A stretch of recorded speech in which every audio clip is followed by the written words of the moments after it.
Hello, it's Steve here again from the Studio One Soapbox, and in today's video I want to take a look at mixing Analogue in the box.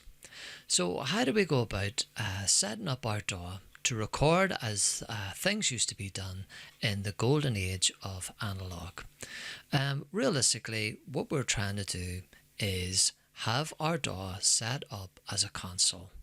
So it was quite traditional in the day to either do all your tracking via an API or a Neve console.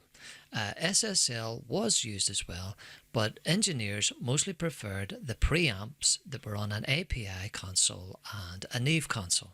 So what I've done here, I'm going to try to do this by using plugins alone. There's no outboard gear whatsoever, and I have loaded up a little track here. Let's just show you that.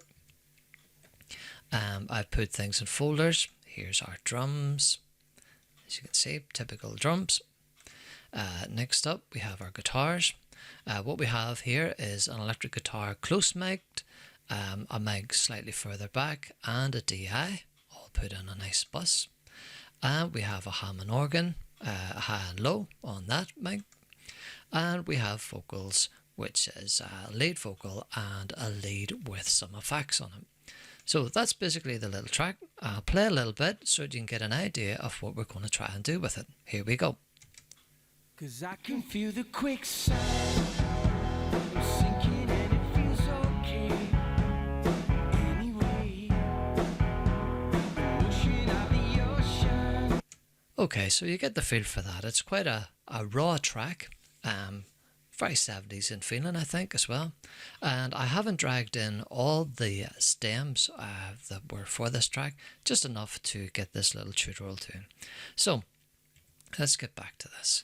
So what I'm going to do here is to create our console, we can use various plugins, but what I'm going to use on this occasion is the Slate Digital Virtual VCC. Or is now in the virtual mix rag, which personally I don't prefer. So we have our VCC, and we have it on the USA, which is A for an API. So this is kind of mimicking an API console. That's the idea. So we have that on a channel.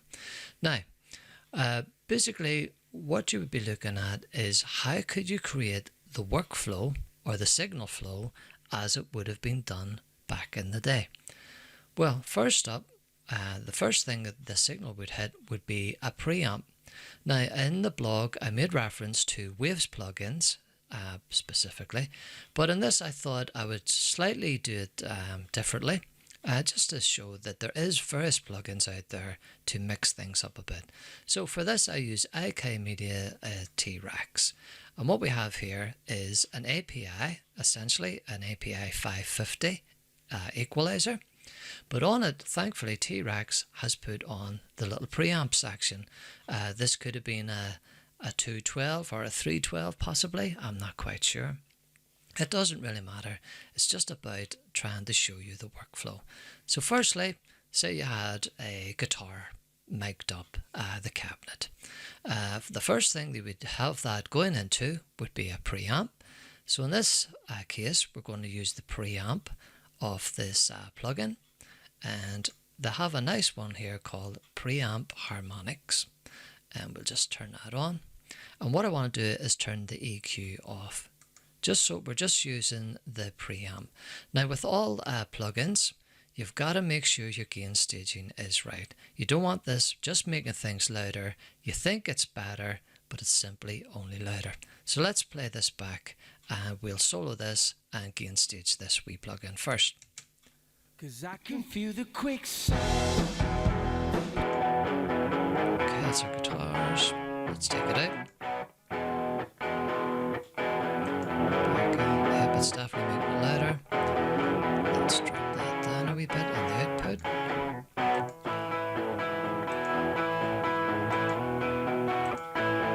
That's not bad there. That's roughly at gain staged. Okay, let's stop that. So that's us just engaging the preamp here, as you can see. And that's typically what it would hit first. Secondly, it would hit an EQ. So if we felt that we wanted to try and find some frequencies that we wanted to boost or we wanted to cut, this is the stage that we would do it at, because the idea is at the tracking stage is to get the sound in that we're really after. That's what we did in the analog age. Very little was left till later on in the mix. You found your tone, you found the sound you were after, and you recorded it. That was it. So let's have a wee look and we'll see. And the thing I liked about the old school analog EQs was you simply twist on the knobs here and stuff, and you had no visual idea of what the curve was for the EQ, which helped you to just use your ears more rather than using visual aspects to judge and gauge what the EQ is actually doing. And with all plugins, the one thing you should always ask yourself is it making it better? If it's not, if it's making things just the same, or it's making them worse, take that plugin out and save your CPU.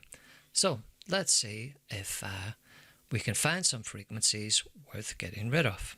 So we've got the EQ engaged. Let's go again.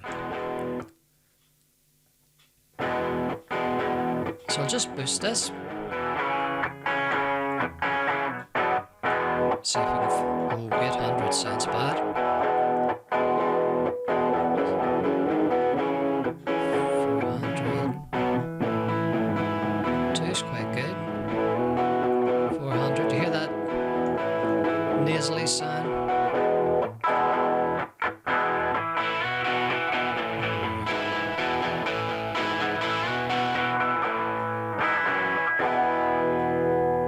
So between 600 and 800. So what we could do, take out about 3 dB at 600. Take that in out.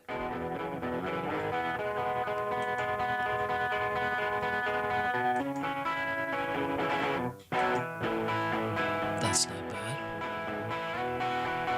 Okay, and I'll stop it there. I mean, we could get really into this, boosting, cutting things, but it's just to show you that this is what you would do. So firstly, we have our guitar mic'd at the cabinet. It comes in, it hits the preamp, usually an API or a Neve, whichever you prefer. Or whichever you are governed by the equipment that the studio actually has available. Because you may walk into a studio and they could maybe only have 8 API preamps available, in which case you'd be thinking to yourself, I'll keep those for the drums. So then you're looking around to see what other preamps may be available, and maybe you only have the ones on the console. Or if you're lucky, there may be a couple of Neve 1073s or something like that lying around. And so you had to allocate very strictly and very stringently to what could go where and how best to use it. So in this case, we're going API on the guitar. So that is our preamp, that's our EQ. So where would the signal go next? Well, you could simply add a bit of compression after that. If you found maybe some transients were getting a bit out of hand and you just wanted to tame it just a little, because remember, we're not actually mixing here, we're just tracking and we're trying to get the tone that we're after. So let's play this, see if we'll add in a little bit of compression or not.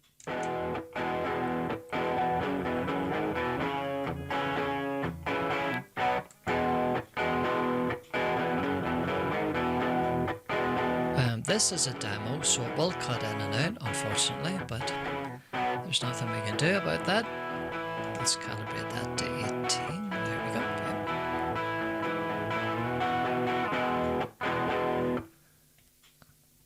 Yep. Now, let's turn it on. Oh, we've definitely boosted there.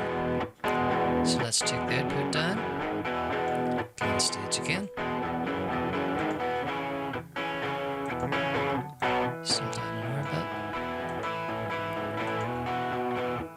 Yep, that's not bad there. What I like about this one from LSR Audio is it mimics an API 525, which was like a 500 series compressor. that you may have found on sort of later models of APIs. I'm not sure if it was on the older models. I'm not too up to date on the APIs. But I think that's controlling it. Sounds quite nice. Let's it out, put it back in. That's quite nice. And they also have a little de-esser, so try that. And out. Back in. Yeah, it's taming some of those harsh frequencies. I think we'll just leave that in. Sounds good. Excellent. So, firstly, let's recap. So we come from our mic cabinet straight into a preamp, an API, possibly a 212 or 312, I'm not sure. Then we had our 550A EQ, where we've just tamed a bit at 600, just for an example. Next up, we've had a bit of compression with this demo of LSR Audio, VLB 525 it's called, which is really quite nice. And if I can get up the cache, I will be definitely getting a copy of this. If I could speak properly, sorry about that. Yes, definitely one of these would be on the card. I just like what it does to guitars so far that I've been messing around with it. So we have preamp, EQ, a bit of compression if it's needed. Where would we go after that? Well, finally, we would hit the console. Now, in this case, I'm using Slate Digital, the virtual channel, as I said, and I have it on the A setting to mimic an API console. So let's take that out, and then we'll put it back in. We'll play the guitar again and see how we get on.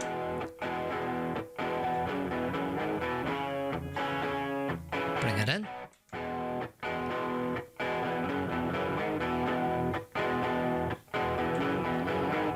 Let's drive that a little.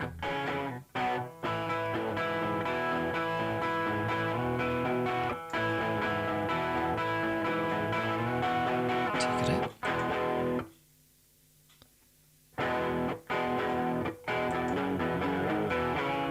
Yep, as you can tell with the Slate virtual mix rack, it is very subtle, but across multiple channels, or if you sum everything to a bus and just stick it on the buses because your CPU is about to go into a supernova, eventually when all these things culminate together, it definitely adds something sonically which is pleasing to the ear. And that's all we need to know. As I say, with all plugins, we ask ourselves, is it doing any good? If not, get rid of it. It's a waste of time. Doesn't matter how lovely its GUI is, how lovely it looks, or you think it might sound, or the lights and bells and whistles that are on it. If it doesn't sound good, it has no reason to be there. So just get it out and save your CPU. So let's do a quick recap. We come off our guitar mic cabinet. We go into an API preamp. We go into an API 550A EQ. We go into an API 525, a little 500 compressor. If it's needed, if it's not, test it, listen, use your ears. If you don't need anything to maybe tame some transients, just bypass that. And lastly, we hit the console itself.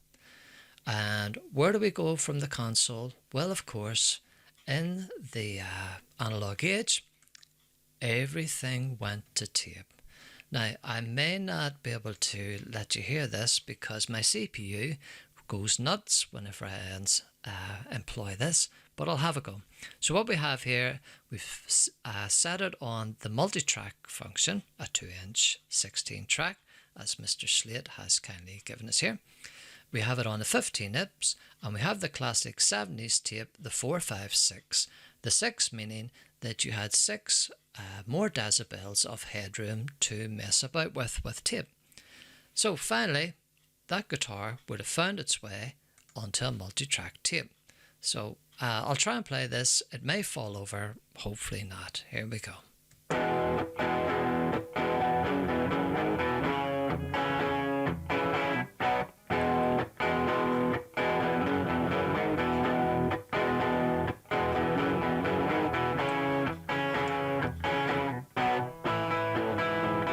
Let's drive that a little. You can hear it starting to compress a bit more. Natural tape compression, a lovely thing back in the day. But working with tape was not a lovely thing. Ask anybody that had to work with it. Horrible stuff, absolutely horrible. Hated everything about it, apart from the odd sound. Because the thing about tape was sometimes it just did miraculous things. You can't explain what it did. It just added something to that sound. And other times you had this beautiful sound, you had the track up on the console, you hit the tape, and you played that back later when it came to mixing, and the tape had just, it had just nutted your sound that you had. So it was a bit of a hit and a miss experience.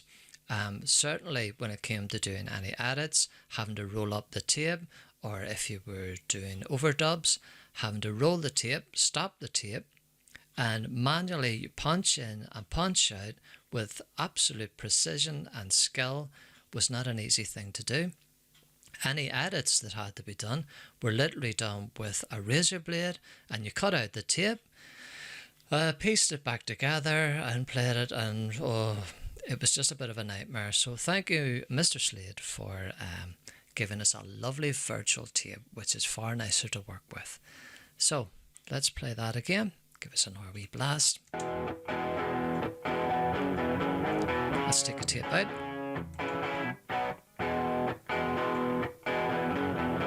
Sounds flat, doesn't it? Put it back in. Gives it that thickness, and that's what tape's all about. Adding that thick low end and a bit of warmth, easing off the high trebles.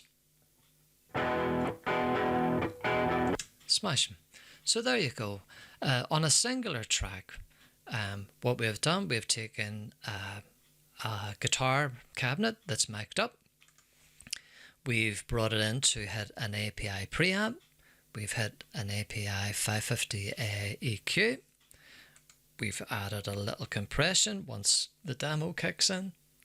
And finally, we've hit the console, an API console provided by Slade again. Brilliant. And finally, our resting place for all of this signal is a multi-track 2-inch tape. And that is how things would have been done back in the day. You know, let me see if I can give another example. Right, take for instance here, we have a bass guitar. Let's click on that. And this is just a bass DI. So let's solo that. Okay, nothing wrong with that at all. Nice. But say for instance we wanted to reamp that. So as you can see, what I've done here is created an effects channel, and I like to treat effects channels in Studio One as though it is an outboard gear rack. That way it kind of makes a bit more sense to me, especially coming from the old days of Analogue. And so say for instance here I want to reamp this. Well, what I've done here, I've loaded up a copy of Overloud, I should say, Mark Studio. Just chosen an 80s funk bass and turn on that, and let's hear that going.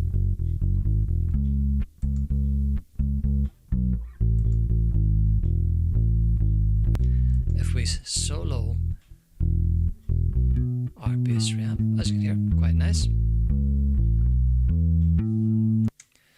So what would happen after that? We've reamped, so we send that out. If you imagine, we've virtually sent the DI out to an amp with a cabinet that has been mic'd up. That mic then will have to come back in, and on this occasion, quite common was to use a Neve 73. So T-Rex here have a Neve 73. It's quite good, so why not use it? So let's turn that on and see how we get on.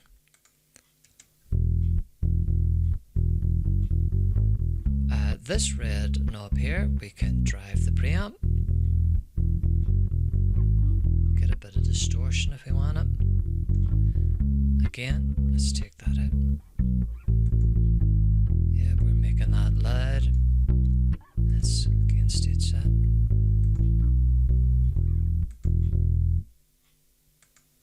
Just a little back up, I think.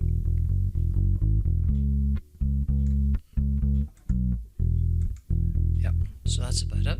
So we've added in a bit of the 1073 preamp section.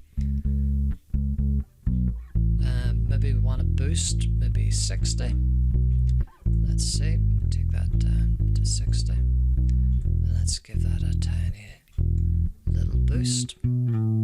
Say 2 dB. Oh, that's nice. Let's try 110. Let's go back on that.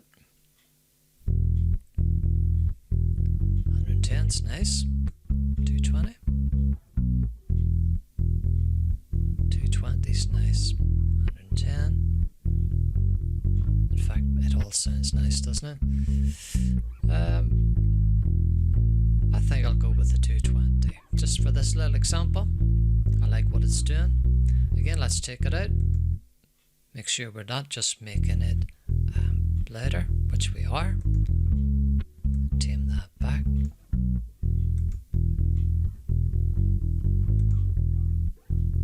That's alright there. So, next up, on a bass like that, we've supposedly sent this out to an amp that's been mic'd up. We've brought it into a 1073. We've used the preamp section to drive it a little. We've boosted 220 hertz. Give that a little boost, just for an example. And realistically, like I say, with these EQs, I prefer them because you simply turn up the volume and you just click through the settings. See if you can find anything that sounds nice. Give it a gentle boost. Simple as that. So next up, quite common with bass, we may have employed a CLA 76 or an 1176 compressor. So let's bring this in and see if we can improve the sound. If not, we'll take it out. Right, let's go. Let's gain stage this.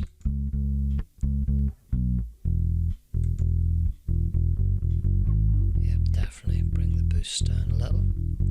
And all we want with this, again, we're not mixing, we're tracking. It's just to tame some transients, maybe that we get out of hand, just to give a smoother signal to hit the console.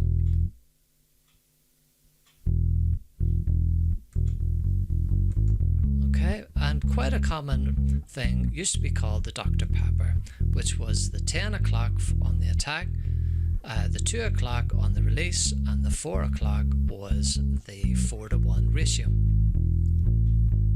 Let's take that out. Yeah, that does sound nice. I think I'll leave that in. I'm happy with that. Just double check. Take it out.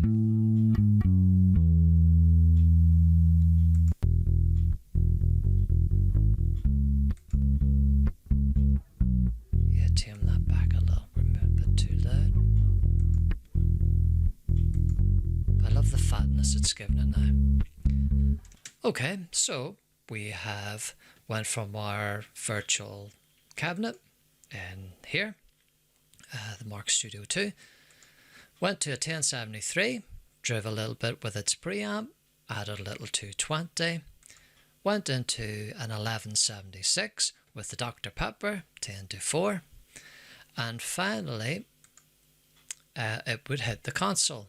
So let's see how that would get on. Let's turn this on. Turn that off a wee sec, and here we go. Turn that on, and maybe tame that back a bit. Always check your levels and make sure that you're simply not making it louder, because it will fool your ears into thinking that it's better. Now that's definitely louder, so what we want to do is pull that back.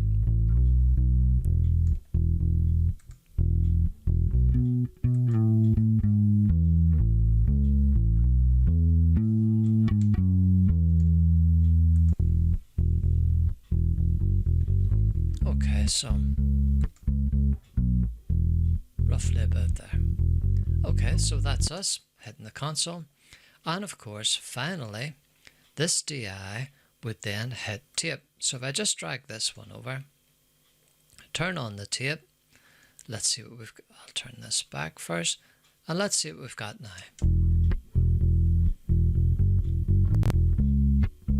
Big, thick, deep bass. Lovely. Let's add that into the whole track. I'm in it for myself. Summer was a black sky. I will keep it day and night on my own. Let's mute the DI. Doesn't really matter what I do or where I go.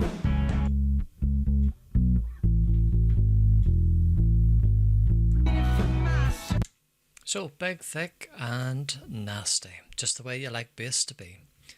So basically, that's what we would have working in the analog realm. The same, you could get into drums here as well. I mean, basically, what we could start doing is bringing in some APIs. Quite common to use API pre's for drums.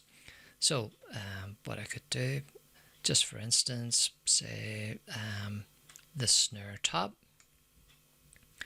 We could have this, we could have the API, turn off the EQ, and just drive into the pre. Let's turn that on. Turn this on. Drive it a little. And there we go.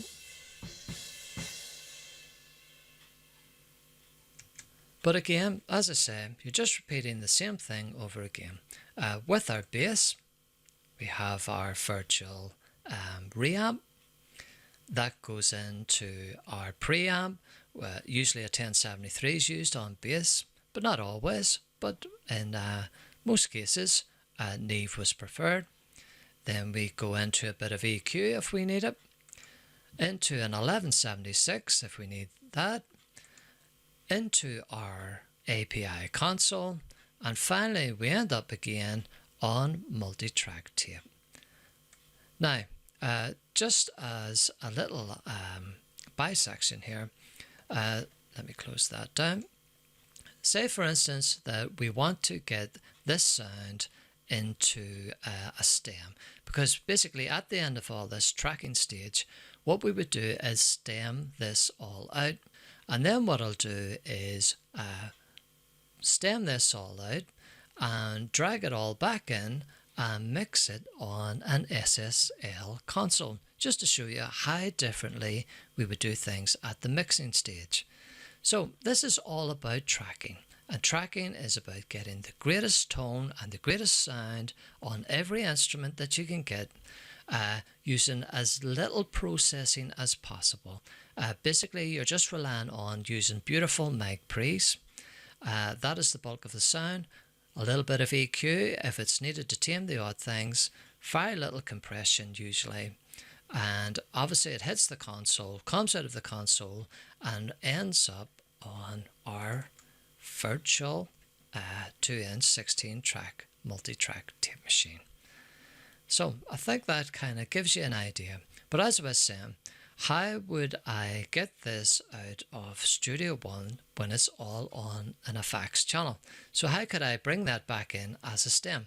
Well, if we go to Song and we go Export Stems, if we do None, and if you look through the list here on channels, what you'll see here is Bass Reamp FX. So if I click on that, if I say that I want it to be 32-bit float in case I had distorted it accidentally using plugins, it gives me a better chance to fix it. I've got between the song start and end markers, and most importantly here we have import to track. I want to bring it back in again. So let's do that.